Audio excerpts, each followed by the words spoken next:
नमस्कार, capital TV Bihar का खास शो वोटर वॉर देख रहे हैं आप। मैं हूं आपके साथ राधिका राज। लालू परिवार की मुश्किलें थमने का नाम नहीं ले रही है। एक तरफ पहले से ही पार्टी में कलह चल रही है, तो वहीं दूसरी तरफ परिवार में भी कलह बढ़ती ही जा रही है। और इसी बीच नीतीश सरकार ने जो नोटिस जारी किया है राबड़ी आवास को खाली करने का, वो हलचल पैदा कर रहा है। पहले हमने देखा कि रोहिणी आचार्य का पोस्ट सामने आया, जहां पर वो कह रही हैं कि आप लालू को तो घर से निकाल देंगे, लेकिन उनको जनता के दिल से कैसे बाहर निकालेंगे। तो वहीं दूसरी तरफ तेजस्वी यादव और तेज प्रताप यादव भी काफी आक्रामक नजर आ रहे हैं। यानी पूरी तरीके से लालू परिवार फंसता हुआ नजर आ रहा है। तो क्या है ये पूरा मामला, बताएंगे आपको। मेरे साथ मौजूद है कैपिटल टीवी के executive editor Rajiv Singh ji. Sir, आपका बहुत बहुत स्वागत है। धन्यवाद। सर, लालू परिवार का जो मामला है ये बढ़ता ही जा रहा है। पहले हमने देखा कि लालू परिवार में कलह चल रही है, उसके बाद अब आवास का मामला। देखिए, नेता वही होता है जो जनता के अनुसार सोचे। नेता वो नहीं होता है जो अपने अनुसार जनता को सोचने के लिए बाध्य कर दे जी। और लालू फैमिली ऐसी फैमिली है, या फिर कह सकते हैं लालू यादव हैं, तेजस्वी यादव हैं, या फिर जो रोहिणी की का भी बयान आ ही रहा है, तो ये लोग सोचते हैं कि जो हम सोच रहे हैं, जो हम अपने बारे में जैसा चाहते हैं, वैसे ही बिहार की जनता सोचे और चाहे। तो बिहार की जनता ने बहुत बुरी हार तो दे दी इनको, आज भी इनको सद्बुद्धि नहीं हो रही है। लालू परिवार अपने आप को आज भी बिहार का राजा समझ रहा है, और सबसे बड़ी बात कि वो जानता है कि खुद ही अपने परिवार को उसने नहीं समेटा। बड़े बेटे को निकाल दिया गया पार्टी से, परिवार से। वो अपनी अलग पार्टी बना के पूरे चुनाव के दौरान हमलावर रहे। मीसा भारती का अलग ही मामला चलता रहता है। रोहिणी आचार्य को आपने देखा ही कि किस तरह से किडनी देने वाली बेटी को चप्पल या इन सब चीज मारने वारने की बात कही गई। उसके बाद तीनों बहनें ने, रोहिणी आचार्य के बाद 3 बहनें, रागिनी, राजलक्ष्मी और चंदा, वो भी घर छोड़ चली जाती हैं। संजय यादव को निकालने की बात कही जाती है कि अरे बाहरी आदमी हटाओ इसको, कोई नहीं सुनता है। तेजस्वी यादव बल्कि उसका पक्ष लेने लगते हैं। तो ये पूरे परिवार के बीच में मारपीट, जुतम पैजार के बाद फिर पार्टी का मामला आया, बैठक हुई, कहीं कोई सुनने वाला नहीं। अब जब आप हार गए हैं और आप 19 साल से उस मकान में रह रहे थे, और वो मकान इतना बड़ा है कि वो मंत्रियों को ऑल आउट करने वाला है, तो फिर अब आप बिफर क्यों रहे हैं? मतलब आप अपने आप को राजा की तरह ट्रीट करते हैं। और इसीलिए तेजस्वी यादव अपने आप को मुख्यमंत्री पहले ही मान चुके थे कि मैं 14 को जीतूंगा और 18 को शपथ लूंगा। सोचिए कि रोहिणी आचार्य का जो बयान आ रहा है जी। क्या कहते थे नीतीश कुमार को? तोंदू। तेजस्वी यादव क्या कहते थे? अचेत, पगला। और आज नीतीश कुमार ने बता दिया कि मैं अचेतावस्था में नहीं हूं, मैं वही नीतीश हूं जिसके शासन को सुशासन कहा जाता है। मैं वही नीतीश हूं जो 20 साल से बिहार का मुख्यमंत्री है, और आज 10वीं बार हमने शपथ ली है। तो देखिए, ये अब इनको खराब लग रहा है। तो मान लीजिए ना कि अचेतावस्था में ही डिसीजन ले लिया गया। बात अब नीतीश की नहीं रह गई है, बात अब नीतीश से बहुत आगे की रह गई है, बीजेपी की। बीजेपी जहां भी शासन में है, उसकी रूलिंग स्टाइल यही है, जीरो टॉलरेंस। आप चाहे कितने भी बड़े हों, आप चाहे कितने भी छोटे हों, जब न्याय और अपराध की बात होगी, गलत की बात होगी, तो दोनों को एक तराजू पर तौला जाएगा। यही है बीजेपी। दूसरी बात एक चीज और है, देखिए, डिलीवरी पीएम मोदी के चेहरे पर हुई है जी। वोटों की अमित शाह के चेहरे पर हुई है, और इस डिलीवरी को सम्राट चौधरी एग्जीक्यूट कर रहे हैं। तो अब बात नीतीश तक नहीं रह गई है। नीतीश के पार्टी में तो नीतीश के अलावा कोई वैसा कद्दावर नेता है नहीं, लेकिन यहाँ बीजेपी में तो लाइन लगी पड़ी है। मोदी हैं, अमित शाह हैं, योगी हैं।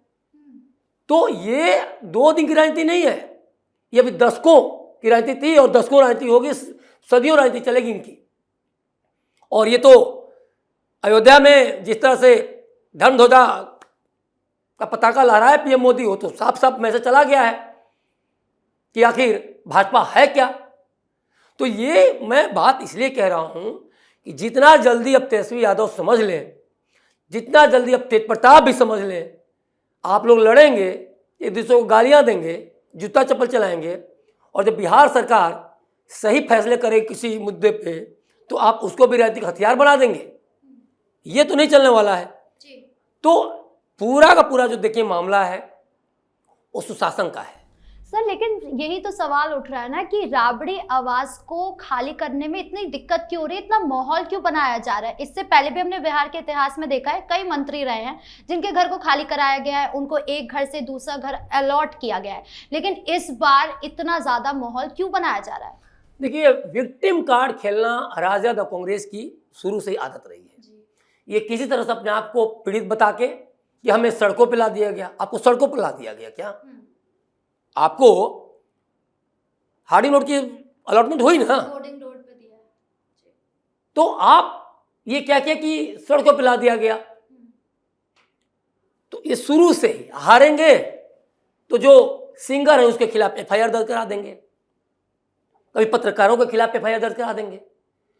आप जब बिहार के जनता की राजनीति नहीं करेंगे, आप जब दलगत राजनीति करेंगे और सिर्फ खुद को लेके, खुद को लालू परिवार सेंट्रल पॉइंट में रहेगा बिहार के, तो वैसे राजनीति तो बिहार की जनता तो नकार देगी और नकार दी है।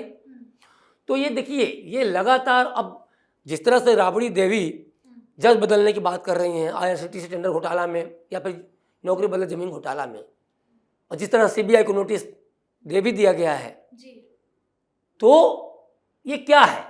आपको चुनाव आयोग पे एतबार नहीं है, आपको कोर्ट पे एतबार नहीं है, जज पे एतबार नहीं है, और आपको NDA सरकार पर एतबार अब नहीं है कि वो मतलब क्या उसने पक्षपात किया है क्या? आप अभी भी CM हैं, मंत्री हैं, क्या है आप? क्यों आपको वो बंगला मिले? क्यों नहीं जो मंत्री जीत के आए हैं, जो विधायक जीत के आए हैं, जो मंत्री बने उनको बंगला मिले?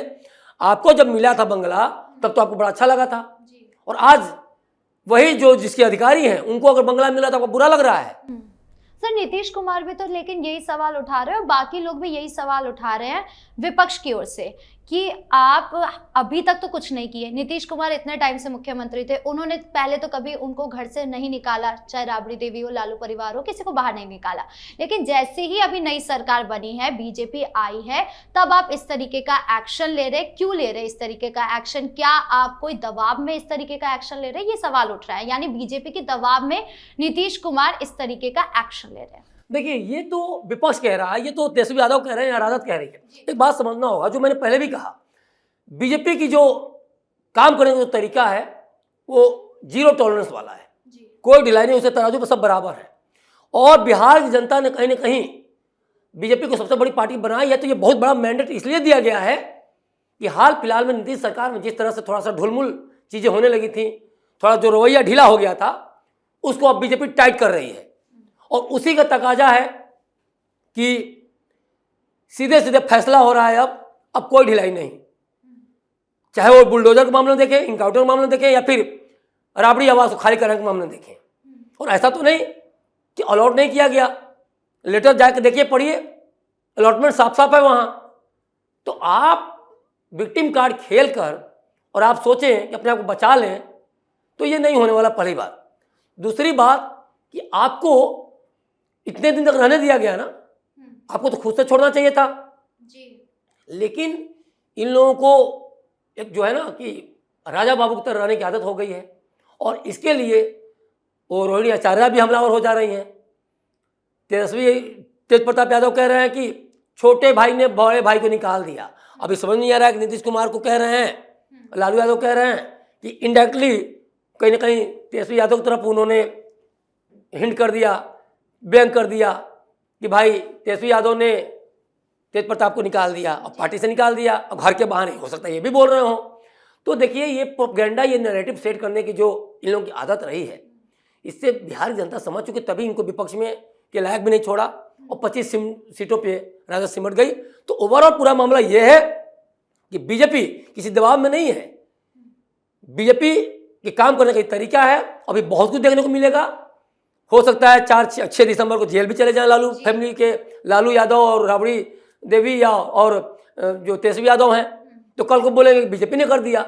आपने जो किया तो कोर्ट ने जो फैसला सुनाया, तो हर चीज से चुनाव आयोग मोदी की गोद में बैठा है, ये बीजेपी के उस पर हो रहा है, बीजेपी मुख्यमंत्री नहीं बनने देगी, अब कौन मुख्यमंत्री बना है। तो देखिए ये प्रोपेगेंडा की रहती नैरेटिव जो ये सेट करती रही है राजद और जो तेजस्वी यादव, तो ये अब नहीं चलने वाला। बिहार जनता समझ चुकी है, ये अभी भी नहीं समझ रहे हैं, ये आगे के लिए और भी शायद 5 सीटों पे समझ जाए, इसीलिए सारा आप कहा जाए तो नैरेटिव सेट करने शायद कोशिश कर रहे हैं। जी, इस मुद्दे पर ज्यादा जानकारियों के लिए आपका बहुत बहुत धन्यवाद। धन्यवाद। तो कुल मिलाकर हार्डिंग रोड पर लालू परिवार को नया आवास आवंटित कर दिया गया है, लेकिन फिर भी लालू परिवार लगातार विक्टिम कार्ड खेलने की कोशिश कर रहा है, चाहे वो रोहिणी आचार्य हो, तेज प्रताप हो या फिर तेजस्वी यादव हो। लगातार वो ऐसी बयानबाजी कर रहे हैं जैसे लालू परिवार से उनका अपना घर छीना जा रहा हो, लेकिन नोटिस जारी कर दिया गया। अब ये घर कब तक खाली करते हैं ये देखने वाली बात होगी। कैसा लगा वीडियो कमेंट बॉक्स में जरूर बताएं। वीडियो को लाइक करें, शेयर करें और चैनल को सब्सक्राइब करना ना भूलें। धन्यवाद।